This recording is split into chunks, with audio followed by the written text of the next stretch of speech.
Welcome to The Source with your host, Dr. C.T. Curry, and co-host Coby Owens. News all across the nation. The Source. Stay in the loop in the city of Wilmington, Delaware. Work together for change in the community. A call to action to find the resources. The Source, the latest in news. Good evening. This is Dr. Curry. This is Coby Owens. And welcome to The Source. Before we get started today, Coby, I just want to let you know I got on my Eagles gear. I know I'm supposed to have on a jacket and look professional, but I think I'm very much professional. Yes. Listen, the Eagles won in a show-out fashion. Oh, my. 55 points, the most points ever in a conference game. And they are going to the Super Bowls. And all I have to say is fly, Eagles, fly. Yeah, don't spell it, but just keep it like that. Fly, Eagles, fly. Unlike the Philadelphia officials, Wilmington officials, we a little educated down here. We know how to spell Eagles. Don't you dare do that. First of all, that's my personal friend, and she knows how to spell it, but that was her way of getting conversation started. So for all of you who are watching, do not ever come after Sherelle Parker. She is my personal friend, and she knows how to spell Eagles, but she wanted a conversation started. She was excited. She was excited. But she wanted a conversation started. Like right now, we're talking about it. But at the end of the day, the proof is in the pudding. Eagles really put it up there. They did a very good job, man. And I'm so excited because when the game was on, I was down in North Carolina with my dad, just checking on him, make sure he was all right. And we were watching it. And I said to someone who I see all the time in Dunkin' Donut, I said to them, I said, listen, the Eagles are going to win. It's going to be tough. They're going to win against Washington, but Eagles played based on expectation. Mm-hmm. They knew Washington was a tough team, and they came out to play a tough team. They did. Just to find out they had Butterfingers and everything else. It was just unbelievable. The first minute, it was a touchdown. The first play, a 62-yard touchdown just about by Saquon Barkley, who, again, shout out to the New York Giants for not doing your job and keeping him and letting him come to the Philadelphia Eagles. Yes. He has been phenomenal this season, both in the regular season and in the postseason. Jalen Hurts also putting up 3 rushing touchdowns, 7 total for the Eagles altogether, 3 for him, 3 for Saquon.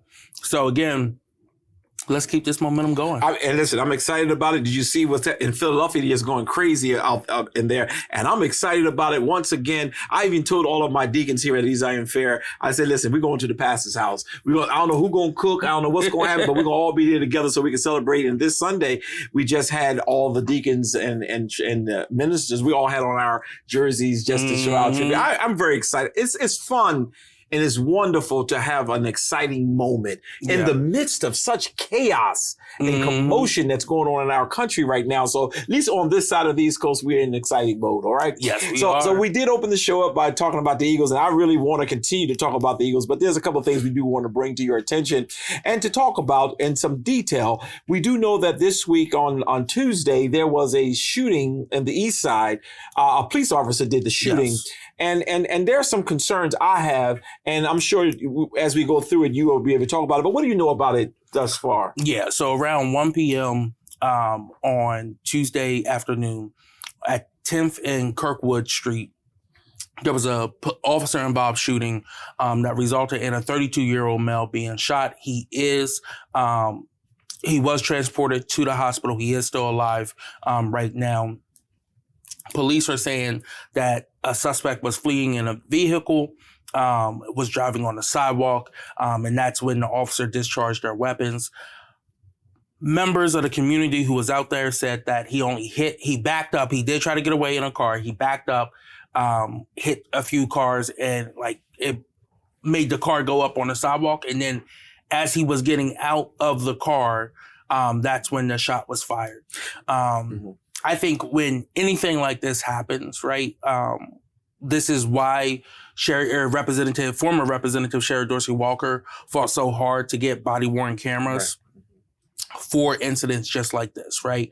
And I think this is a prime opportunity. This is the first test of Mayor Carney. Will he release the body-worn camera footage? Or will Chief Campos release that body-worn camera footage to allow the community to see exactly what happened as well too. Whenever an incident like this happens, you're always going to have conflicting stories. But hopefully when you have that raw footage, it clears some things up and lets the community know exactly what our next steps need to be. Because again, this goes back to the larger conversation of a need for accountability and transparency when it comes to policing. In incidents like this.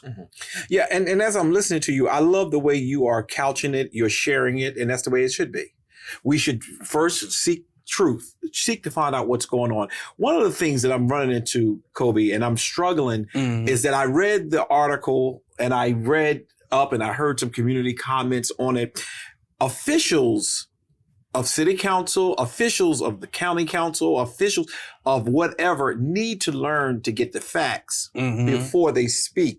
Because what I'm discovering is that we don't know all the details. Right. You made a very, very significant comment and you said this will be a test to see whether or not the body-worn cameras will be released. If they are released, we will see for ourselves. Based on the community making one comment and the police making another, there's a conflict. Now, to my understanding, as I'm looking at it, the police officers saw a car that was aggressively going through the, went up on the sidewalk, whatever. What if a child was there and the child got struck? Yeah. That's one issue. But what if he got out of that car and started shooting? How do we know? Right. Do we love the people in blue just like we love our community? At some point, we need to be quiet, get the facts. No one died in this. Let's just see what happens and let this be a trainable moment. I agree with you. I think, one, though, we have to understand that the reason why so much talk around accountability and transparency comes with the police department is because they spend hours on hours on hours training, right? Okay. A community member does not have that same training. So we don't know how to de-escalate, right? You may think you may know, but in a tense situation like that, you haven't been trained for hundreds of hours, right? Okay. You really want to understand a few things. So if there is no imminent danger, right, which is someone running away on a nonviolent drug charge is not imminent danger to the community, right? Okay. And when I say imminent danger, I mean no one's life is in harm's way by that person running, right? If that person has a firearm, that's a different thing, right? If that person is actually driving a car down the sidewalk, that is a different thing. Now, it is against Delaware law to shoot at a moving vehicle. If someone is unarmed, there are other measures that council puts into the budget each year to pay for updates in this equipment. Axion loves the city of Wilmington and Delaware. They're the largest seller of tasers. That's what your taser is for. That's what your other non-lethal, the whole duty belt that they have on is full of, right? They only have one or two things that are very lethal on that duty belt. So to go strictly to the lethal side of things for someone who's unarmed is very concerning. How did he know he was unarmed?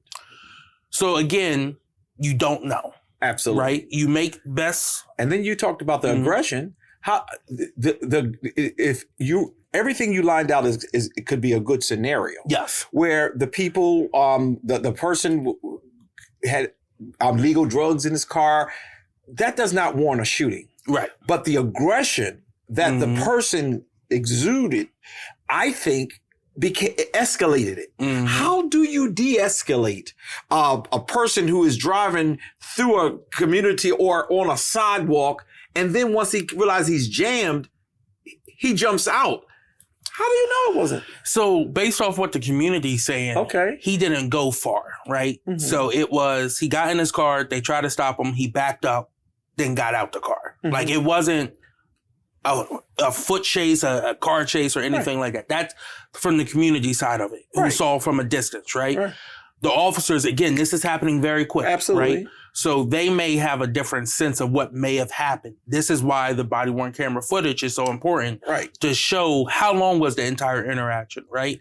In that interaction, was certain commands even issued to people, right? Okay. They have to identify themselves. They make certain commands, hands up, step out the car. If that did happen and he was cooperating, right? Why is there a need to fire him? Absolutely. Right? So this is the things that the footage will... Until you get that information as an official, because I'm reading one of the officials in the paper is simply saying that a fleeing individual does not constitute an emergency threat or excessive measures. That is correct. Yes. But who is to say it wasn't or he was not being aggressive? You jump out of a car that is moving after the car done hits a couple things. You don't know what's going through my head. Now, I understand you made a point. You said that, they go through training, whereas a person like me might react right away. A training will then cause me to settle down and say, okay, this is not going to happen. But you don't know that. All you know is that, and we don't know what kind of commands were given. Right. There may not have been any. We're going to find that out. But there may have been some. At some point, Coby, in our community, I'm a Democrat. I believe in social justice. I believe in making sure that people are handled appropriately and that there is no police brutality. I believe that we should not have any of that. However, if we want our communities better, we have to stop siding and immediately taking the police as being wrong. Let's get the facts. Yes. Once the facts come out, I'm willing to come on the show and talk about that was wrong and the mayor and the police chief needs to do more. But because the community is saying it, the same community that is saying, I want a better neighborhood. So I want to counter your point. Okay. Right. So you said, why is it people jump to that the police are lying and wrong? Right. And that's because when you have had a repetitive series of lies given to you, right, by certain individuals, you do not trust them anymore, right? Okay. If someone is always lying to you, are you going to trust their word the first time you hear it? No, you want backup proof, evidence to prove that they are right? Until that trust is rebuilt. Let me use the Wayne Brown case, right? When former officer Samuel Walters, over here, Southbridge at C's, took his head, banged his head up against the wall, and then dragged him out the store, right? When that first came out, the police said, he wasn't listening to commands. He was commanded to come out the store with his hands up multiple times. And his head wasn't banged there. It was just placed up against the wall while he was being arrested, and he was walked out of the store. They wouldn't release their body-worn camera footage. Now, they have reviewed it already, right? They knew exactly what was on it. They wouldn't release it. It's just so happened the clerk of the store released the security cam footage, which showed the officer walking down the street, seeing him in there, going in, and without saying a single thing, slammed his head, threw him on the ground, and then dragged him out by his feet. I remember it. So again, when incidents like that happen, just tell the truth. Right. But and I guess you were making that point to me to make sure I understand that we've been lied to so much. But at some point, as an official, the city council person, you have to now say, okay, I'm in a responsible position. Correct. I need to get the facts before I make statements. I'm going to beg, Councilman Trippy, Councilman Congo, to really begin to pull the leash on some people, because this is division. Now, we may find that this cop acted too fast. We may find that this cop was horrible in what he did. Let's hold him accountable. But before we get the facts, city council needs to chill out. County people need to be careful. But you're right. We've been lied to so much. But now you're in a position of power. Let's get they got to give you the facts. Yes. And if they don't release it, we're going to put the pressure on to release it. But until then, let's be quiet. So I haven't made a statement yet. I know some of my colleagues have. Did. Well, now you're talking to the folks. But some of my colleagues have made a statement. They made a statement the day of. There is an ask for the body-worn camera to be released. There is an ask for a sit-down. Individuals are looking to also re-up the need for better policy around policing in the city, which I think this is a unfortunate but a good reason to bring those talks back. And again, let's do it in good faith. Let's make sure that everyone is safe at the end of the day, right? Not just the police officers, but also the community. Let's make sure everyone goes home safe at the end of the night or go to jail safe, right? Whatever it may be. One person should not be the judge, the executioner, jury and executioner, right? So again, that's all we're trying to change right now. But when you make these kind of comments and when you loosely make statements, you become all of those things. And I'm going to be on this show for this year. Even though I don't know if the police are wrong, I'm going after them. I'm going to speak up. But when city council is wrong, now that I feel that we have a balance of power now, no one is in anybody's pocket, then we need to be able to tell the community that was wrong. You should not be making statements until we get some facts first. Immediately it looks guilty. They look guilty. And the police officer may be guilty as sin. But until we have the facts, that's what by the way, those of us who have gone to college, we are taught to be educated. We are taught to use deductive reasoning. Now, if you've been told lies forever, it's called prevarications, and you don't want no more lies, correct that. But there's accountability on both sides. The police department must release these cameras. Okay, we're not this footage. I'm not arguing that, but we also got to calm down. Let's give it a chance. Before the community get upset and start disrespecting the police officers, because that could be a ploy too. The ploy can be, if we can keep the trust out of the hands of the police, then we can continue the crime that we're committing. And I'm saying both ways, we got to now start holding each other accountable. Both of them. The community have to be held accountable and the police department has to be held accountable. And if we're doing only one, it's an unbalance and somebody's going to get an advantage. And that could be one of the reasons why crime is continuously rising in our communities. And I'm seriously, this year, I really want to make sure, while you got a lot of people who are on the extreme left, I am not there. I believe in policing, but I don't see, I'm in the middle because I don't believe that you should be knocking somebody upside the head. And I spoke out against the police officer in C's where it was outright racist. Yeah.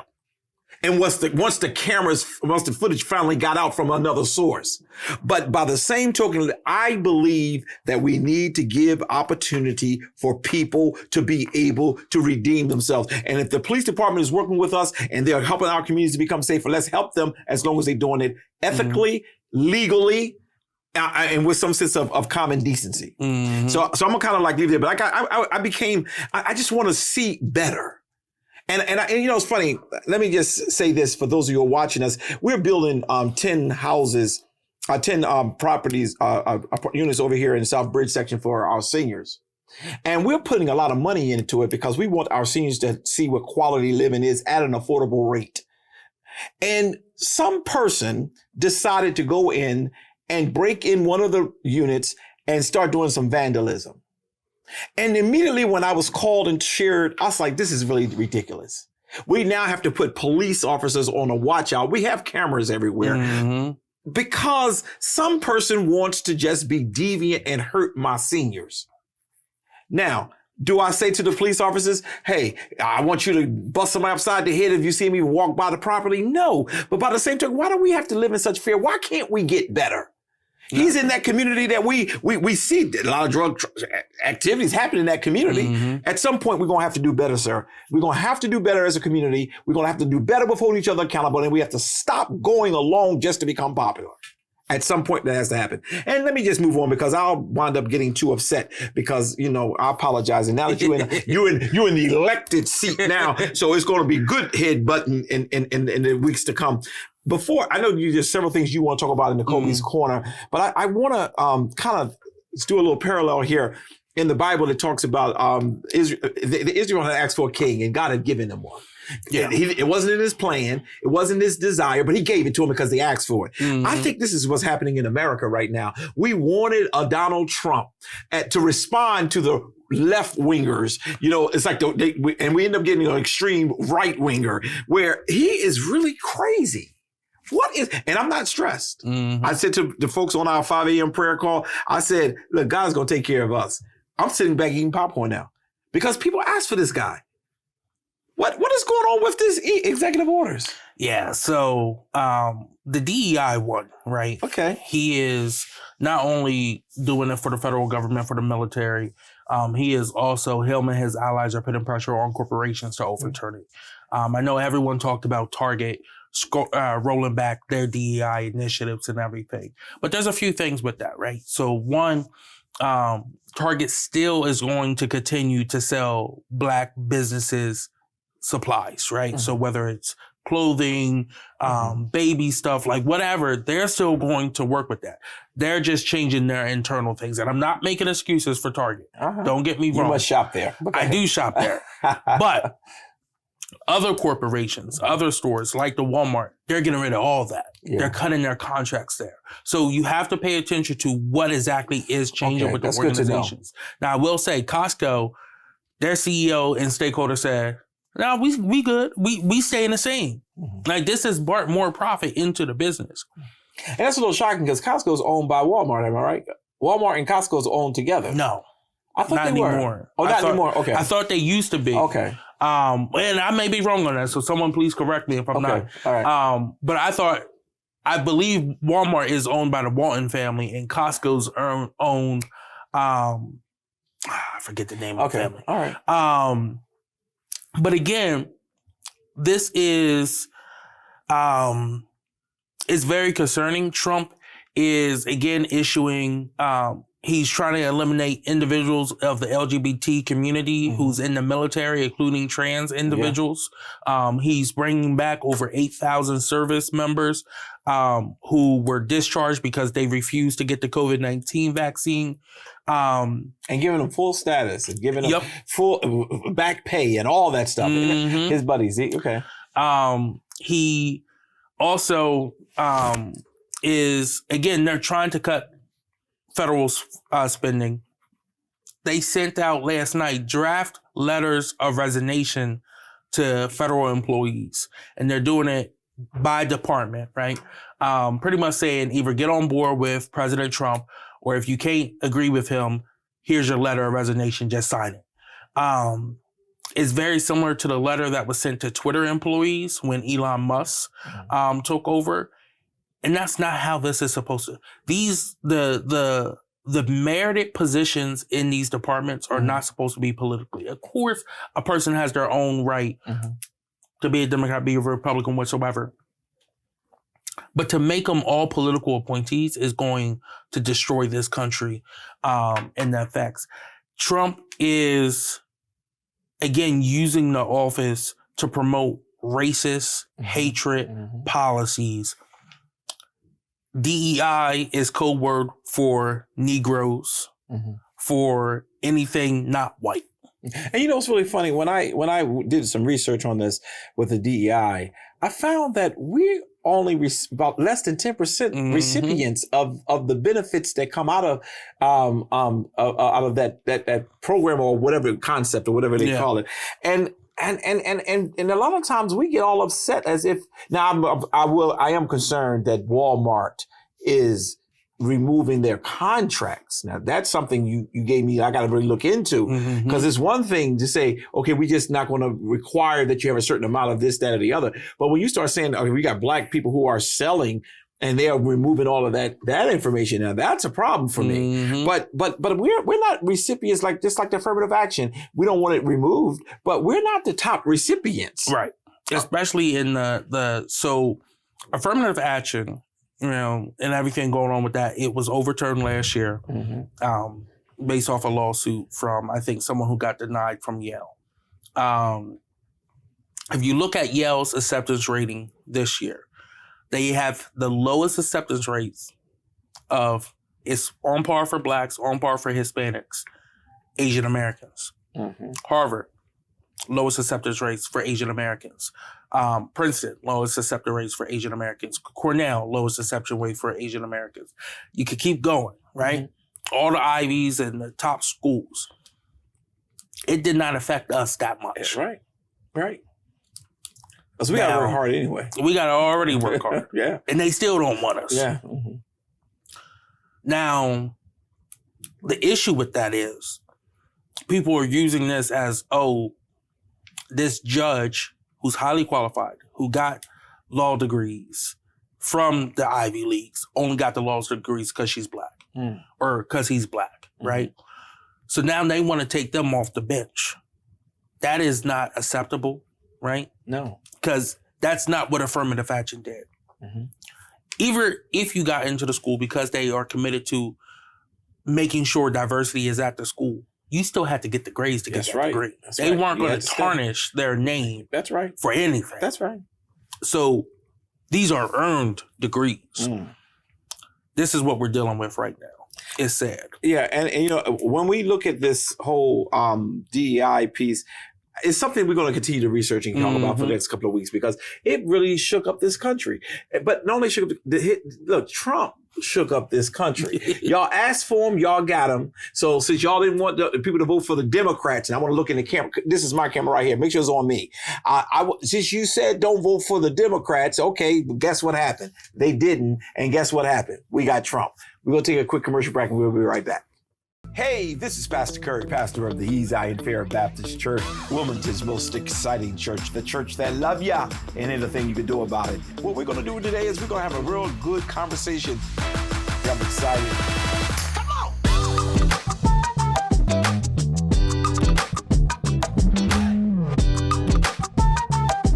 Every Sunday at 11 a.m. Why don't you call somebody real quickly? Tell them Coffee with Curry is on. And let's get after it.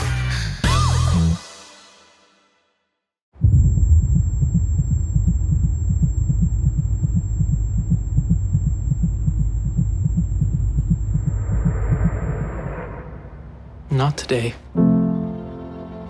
I'm here. You can tell me anything.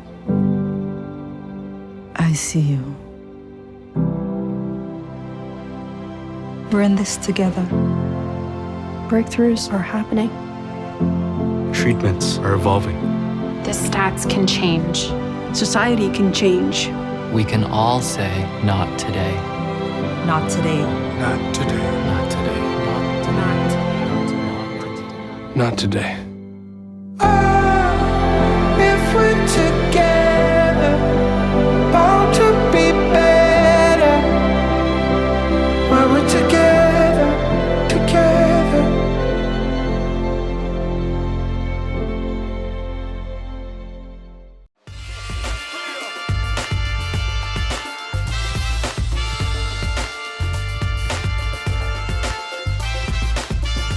And we're back. Brother Coby, what's going on with the Coby Corner? Yeah, so a lot of us talking about federal stuff today. Yeah. I'm sorry, y'all. I usually bring it back local, but it's just this last about 12 days has like been 12 rough, years. right? Yeah. It seems like a whole lifetime, a whole decade right now. Yeah. Following up from what we talked about last session, I have another executive order I want to talk about. On Monday night, it was announced after 5 p.m. It was announced that Trump was signing an executive order that was going to put a pause to all federal assistance grants and loans out there, which is highly concerning, right? For a few reasons. A lot of states and municipalities receive federal grants, but the way the executive order was written, it was very vague. So people didn't know that night what exactly was going to be impacted. The following day, we got some more clarity, and the only social net programs that wasn't going to be impacted was Social Security and Medicare. The programs that were all scheduled to be paused was Medicaid, which it took effect earlier than expected. States got cut off from their portal right away. Yeah. Now Trump and his administration is trying to say, oh, no, that wasn't us. States must have just been having problems. All 50 states were off. Yeah. So outside of that, you had all Title I funding was stopped. All for the free lunch and free breakfast program. Stopped the CEP program. You had all these programs that are critical, SNAP, TANF, childcare, Head Start, all of it was paused. EPA grants, any loans, right? Any housing, community block grant funding, right? All this stuff was paused without any notice. There was a lawsuit filed, and in that lawsuit that was filed in D.C., a judge ruled in the favor of the National Council of Nonprofits to stay the order until Monday, tomorrow, February 3rd, so that they can make the arguments in court whether this should go through or not. Now, if it does go through, it means that there's no timeline on how long things would be frozen. Some of these federal dollars come in increments, right? So if you're supposed to get the money on February the 3rd, it's the first Monday of the month, it now may be delayed a whole month. What could happen in that month? People not get their food, right? EBT cards will not work, and stuff like that. So again, that breakdown is very critical of what is going on here.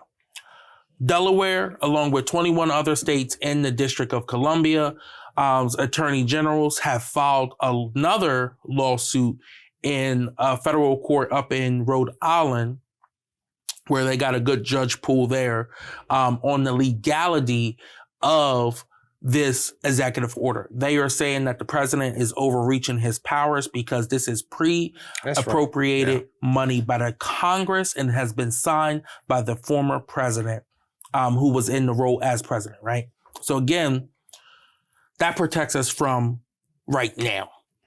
Trump is the president and has both chambers of the House on his side for this next budget, which means I want people to just be prepared and understand the federal implementations that this may have. I'm not trying to scare people, but you got to inform them because this is dangerous. Yeah, it is extremely, extremely dangerous on what could, in fact, see a disruption in normal business, especially Medicaid funding that helps so many individuals, not only across the country, but here in Delaware, right?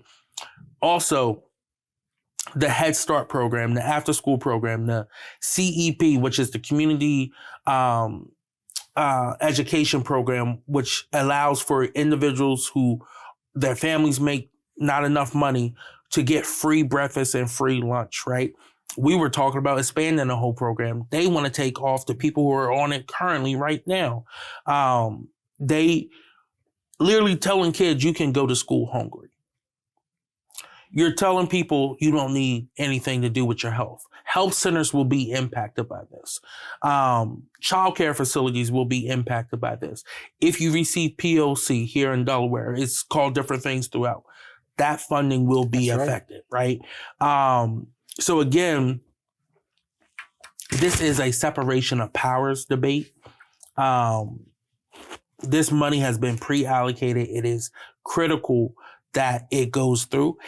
But I also want to point out, they're trying to save money. They're trying to say people are just on welfare. They're attacking blue states, but the red states overwhelmingly, that's where a lot of the complaints came from, have most of the money going to them. Yeah.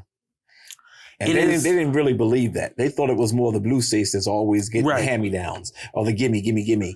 But they were shocked. States like Utah, Montana, Alabama, Mississippi, Georgia, South Carolina, Arkansas, Louisiana, Texas, Oklahoma, Kansas. These are the states that get the most money. So again, what he is doing is not just illegal in my eyes, but it's inhumane. Yeah, right. And regardless of how you voted, you should not be left to starve. You should not be left without paying for somewhere safe for you to lay your head. not in the richest nation in the world. That is. Now, if I didn't vote at all, where do I fit? I voted, but I'm saying if a person didn't vote at all, do they deserve to starve? Yes. Oh, okay. Because as a leftist, but also as a man of faith, I believe in you should love your neighbor. Mm-hmm. And I don't remember Jesus telling me, well, only love your neighbor if they voted the same way as you, right. If they think the same way as you. Mm-hmm. I may not like you. Mm-hmm. He ain't say I have to like you. You gotta love them though. What I'm saying. But you still have to have compassion for your neighbor. Absolutely. So again, like I said the other day, I'm not the best with scripture. Mm-hmm. That's why you here. You're the professional. I'll help you. But, I say that because they're trying to say he's doing God's will. No, and that's why I opened up. If you notice the last segment, I talked about they asked for a king, and it was not God's will for the king to come, but because they kept begging for it, he gave it to them. Mm-hmm. And then they saw the terror and the hardship and the things that happened, and they prayed that God would remove. And I think that's what's happening with us. We're going to go through some hard days. Better days are coming, but we're going to go through some hard days. And this one move showed him and his supporters, and us too, that this man is dangerous. Mm-hmm. And this is coming from someone who went to Catholic school from the 4th grade to 12th grade. I have a lot of friends who are diehard Catholics, who are staunch Republicans, who, until they had their own families, did not understand, oh, wait, childcare is kind of expensive right now. Mm-hmm.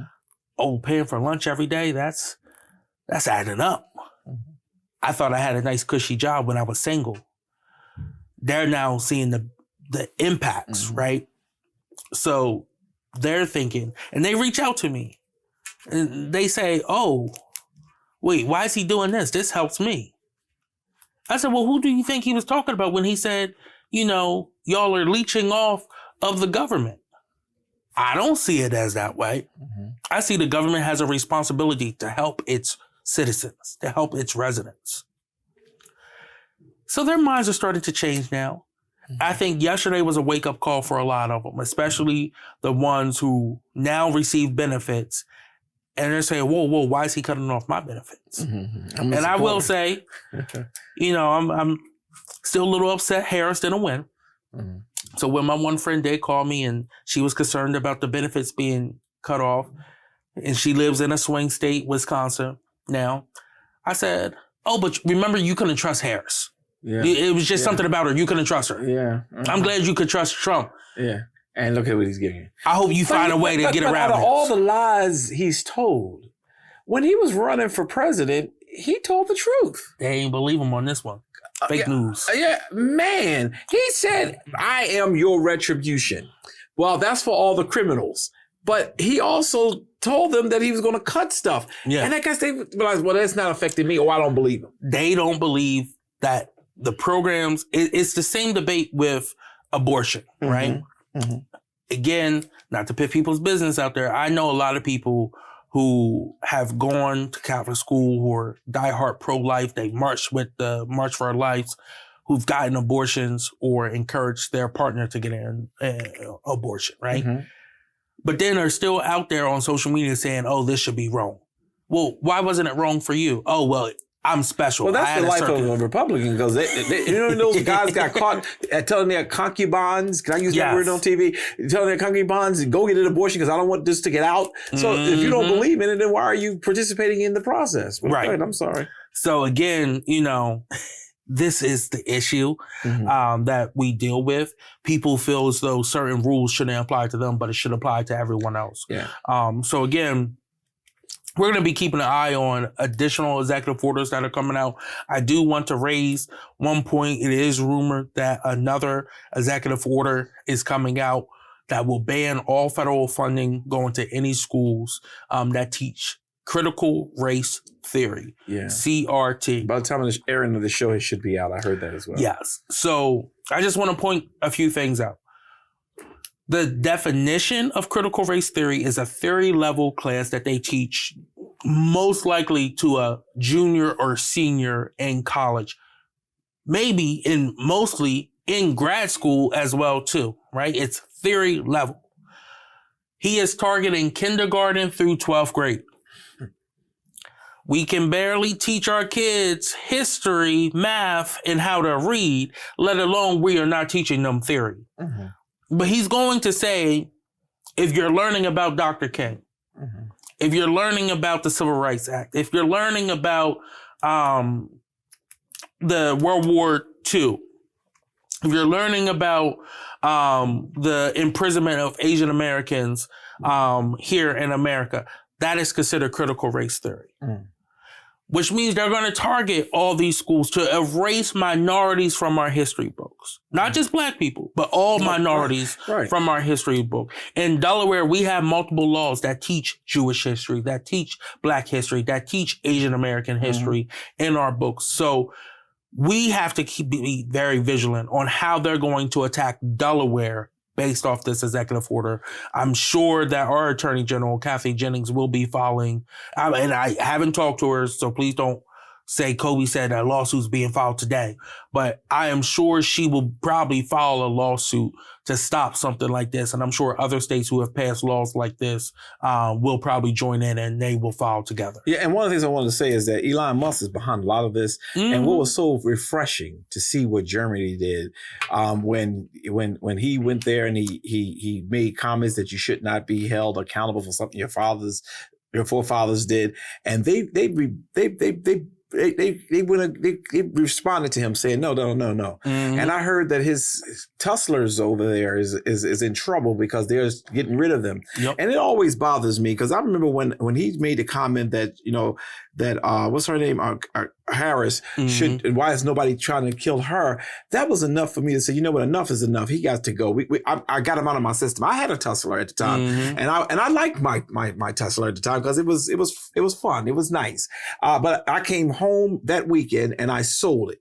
People criticized me and said, "Oh, you just overdrawn." No, at the end of the day, you got to stand for something. And for people who never stand for anything, that's why they continue to find themselves in these predicaments. And I think when he did that salute the way he did, excuse me, and that was not me doing, I was trying to imitate him. That should have been enough for the Jewish community to say, you know what, I'm not giving him any more passes. And African Americans need to be in the same boat and a couple others, but we're going to see. We're going to watch and see. Yeah. Go ahead. I'm sorry. No. And again, speaking of that, right? One of the other things I want to talk about is the executive order about deportation and empowering ICE. And a part of that, the Department of Homeland Security said criminals will no longer be able to hide in America's school and churches, right, to avoid arrest. Churches have always been a place of sanctuary for police. Like, police shouldn't be going in there, let alone federal officers. In schools as well, too. They are calling children criminals right now. Yeah. Let's just be honest. Regardless of how you feel about someone crossing an imaginary border on land that has been stolen from the Native Americans, that was built by the slaves who were black and who have now been continued to be nourished and allow us to get food and nutrients from it, thanks to the undocumented community. You want to go into schools and attack the kids? Yeah, I thought that was horrible and dehumanizing. You want to attack kids right now? It is so sad to watch this. And it's the other point that really gets to me is Delaware schools are standing up and saying, oh, no. If ICE comes to the schools, they will not be let in, and the district will be notified immediately. Go to the district. Talk to the district. Do not go into those schools. It's trauma. And I think what they're not paying attention to, and some people were saying, well, good, because there are people who was for him, all this deportation, and now they're not because they're starting to see the effect of it. Why do people believe not me? Why do people believe that, oh, he's going to do it to them and not to me? And I think it's so dehumanizing when children are watching this and seeing it. Even my child, who is a legal alien, she's legal here, she will see her friend who may not have been documented now snatched away. That's a traumatic effect. There is a Republican county chair in Florida who is Hispanic, led the Florida Latinos for Trump who ICE took his wife away the other day and deported her back to Venezuela. Really? And he is calling on President Trump to allow her to come back. And that she's not one of the bad ones. One of the bad ones. He's probably going to do it too. No, he won't. No, he won't, because he don't care about them. He just needed their votes. This is what so many people are realizing right now. He is not like you. Yeah. He is not like you. When he sits on top, it's gold. Yours is and white. cleaned by black people. That he won't pay. Yeah. I am interested in knowing how some of his top campaigners, the black ones, who said, oh, they were going to prosper and get opportunity. Some of them thought they were going to be in the cabinet, and they still left on the outside of the administration as of today that all the cabinet positions have been nominated. I wonder how they feel. Yeah. And what about the senator, or was it the black guy? Tim Scott? Scott. Yeah. What has he got offered anything? Nope. He got offered to stay right there in the Senate. Be happy. Sad. Be happy. Sad. And, you know, again, we have a very long way to go. I will never support ICE being in any of our schools. I don't think ICE should be able to go into our places of worship as well. Don't come here, ICE. And I know there is a network of churches who have said, try me if you want. Yeah. Because some churches have pistols and prayer. Yeah. Yes. I'll keep that in the general.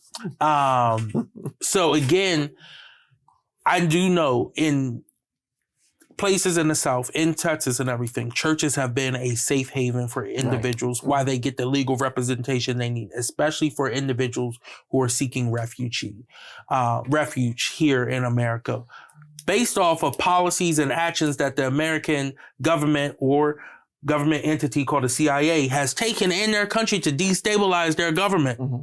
That's well documented. Mm-hmm. It's not a conspiracy theory. It's well documented. It's out there. We even take ownership of it. Right. We destabilize different governments because we don't like their leaders.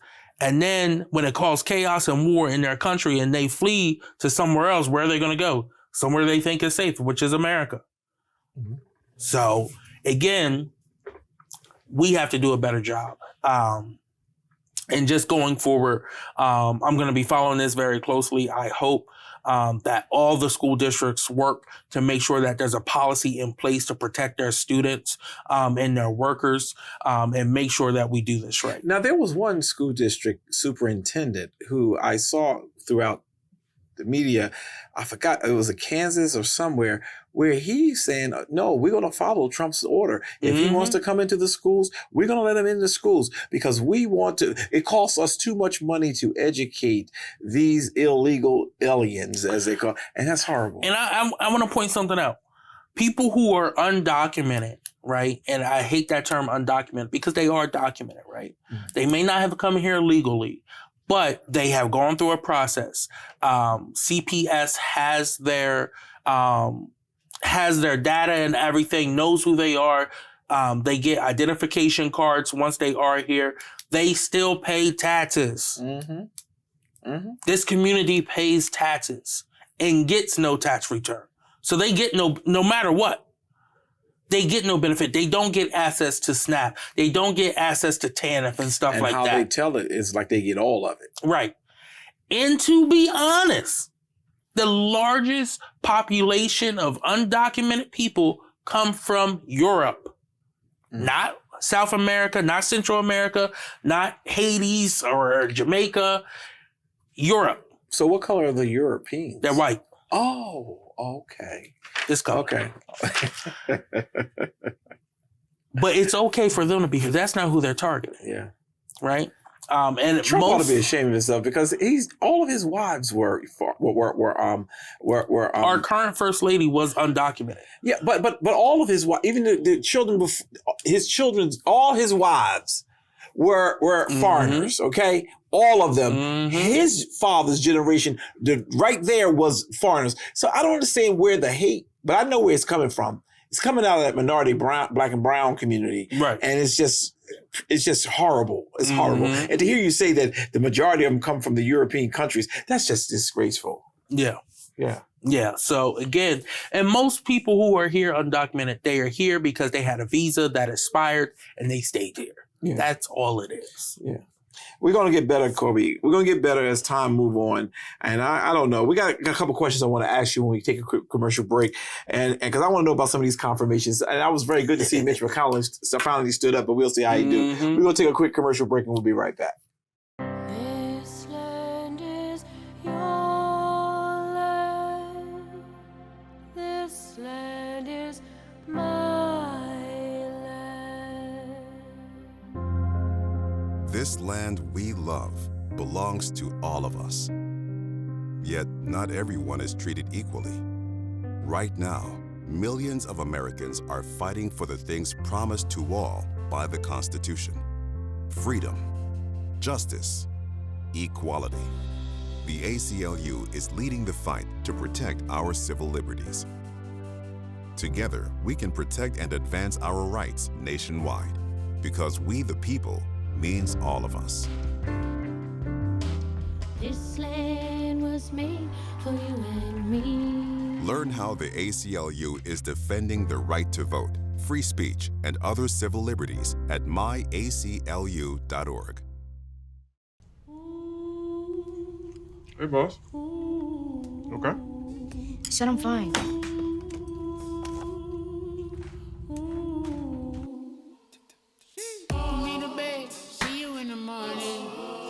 With the frosted Superman, but it wasn't on it, and we lost it. You can talk to me. It's been really, really hard for me.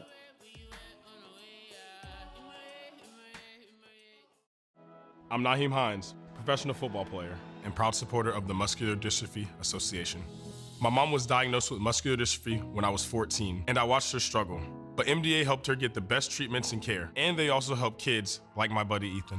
My name is Ethan. Thanks to the Muscular Dystrophy Association and people like you, I have more hope than ever before. From day one, they've treated me like family at my local care center. MDA is the only one that funds over 150 care centers across the U.S. to help provide state-of-the-art care for adults and kids like me. MDA has been transforming the lives of people living with muscular dystrophy, ALS, and other related neuromuscular diseases. They fund the research for breakthrough treatments, care, and cures. And MDA provides support to thousands of families like mine and Ethan's in communities like yours. Thanks to MDA, kids and adults can live life to its fullest. Join us and learn more at mda.org today. Life can throw a lot at us, but what helps us through it is knowing we have a place where we feel loved, grounded, and safe. A place where we belong. A place called home. But for thousands of youth living on the streets, there's no such thing as home. Out here, it's a predatory world that can destroy lives forever. At Covenant House, we care for homeless and at-risk youth, working in communities just like yours, 24 hours a day, 7 days a week. Here, these kids will get a shower, clean clothes, nourishing meals, and a safe place to sleep. Our caring staff teach life skills, offer stability, and encourage kids to believe in themselves so they stay off the streets for good. We're committed to giving lost, scared, and hurting children a place to go, a place to call home. To help or get help, go to safeplacetosleep.org.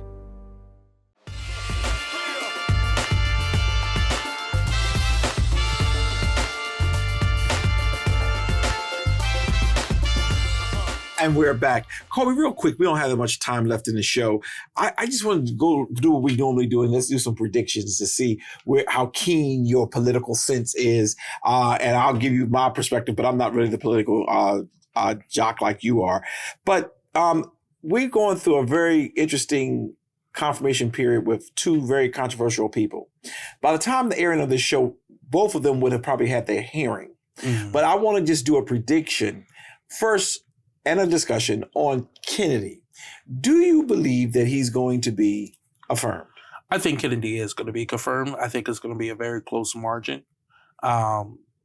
there was a letter written by his cousin, Yeah. Caroline Kennedy Towson, who I've worked with in the past as well too, highlighting the very well documented history of sexual harassment and abuse from her cousin, Robert Kennedy Jr., right?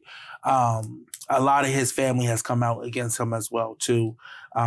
Even former Vice President Mike Pence has come out against him. And he did it using a video clip of Trump talking badly about him. I saw that. But I still think that he is going to be confirmed probably with like 51, 53 votes. I don't know how many of the Republican senators will vote no. I just can't see Collins and what's the other woman's name? Murkowski. And Murkowski voting for him. Or you say you think they could? I think at least one of them will come out and vote no. They usually try to stick together. Yeah. But I think for this one, it'd be a little more dicey. Now, in my prediction, I don't think he's going to get confirmed. Really? I really don't. I think Mitch McConnell has already said no in his head because he's like, he got nothing really to lose. But there has to be one more in there. There's one more in there somewhere. Unless, because the way that some people are predicting, unless some Democrats vote in favor. Do you think he will get any Democratic votes? Maybe that's a better question. I think there's 2 or 3 that will be on the line who may. John Fetterman being one of them from Pennsylvania. Okay, I was going to go there.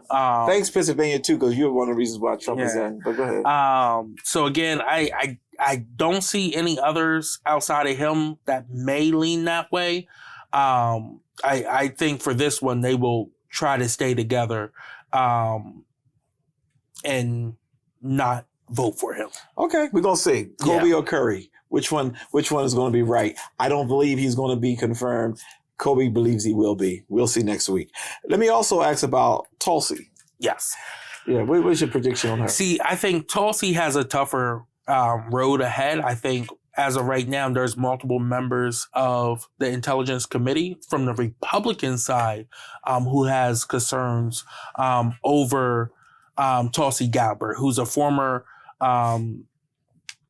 U.S. Congresswoman from Hawaii, about her relationships with Mossad and some of her foreign relation dealings. Now, I will say for this, it's going to be extremely interesting because one of the more conservative members of the Republican caucus, Tom Cotton, who is the chair of the Intelligence Committee, has already stated that he has vast concerns. But also on that committee, you have Susan Collins, right, who has stated she has concerns. And then you have the senior senator from Indiana, Todd Young, who has also said that. So 3 members of that committee have publicly stated that they have concerns. The hearing is going to be taking place later after this recording. So we'll see what happens in that. Now, it would be very interesting that if the committee votes to not recommend or sends a no recommendation to the floor, if she drops out or not. I think she's going to try to push through for as long as possible. So they can vote no from the committee. Yes. And it still goes to the full Senate. Yep. Okay. Now, of all those people who you shared, the 3 brothers who got concerns, how many of them were up for re-election? I believe only Susan Collins in Maine, who is a moderate. I could see her voting no on this. I could see Lisa Murkowski voting no. I could even see Mitch McConnell voting no again. Then it will come down to Tom Cotton, Tom Tillis, and Todd Young. So the 3 T's. Yes. None of them are up for election for the next 6 years? Tillis is, but he's not on the committee. He's just a regular. He would be voting on the floor. Okay. But he's up for election up in North Carolina, which is used to be a swing. Okay, so that means he ain't going to vote. Okay. Yeah. Well, Coby, I think that was a good show today, and you've given us a whole lot of information from the police officer shooting the young man, the 32-year-old, through the Trump drama. It's going to be interesting as we are trying our best to sift through this, but I'm relaxed. I did what I was supposed to do. I voted. and I voted my conscience. I prayed about it. And because a person is in a position doesn't mean it's the will of God. I just want to say that to everybody. It is not because it's the will of God. Sometimes God will give the people what they ask so the people will see that they need to lean on him better. So I'll say that to all of you who are watching us. Let's enjoy life. Go Eagles. E-A-G-L-E-S. Did I spell it right? You spelled it right. Oh, I meant to spell it wrong. Have a good day. God bless. Take care, y'all. You've been watching The Sword with host Dr. C.T. Curry and co-host Coby Owens. Tune in every Sunday at 5 p.m. Thanks for watching, and don't forget to subscribe for the latest episodes.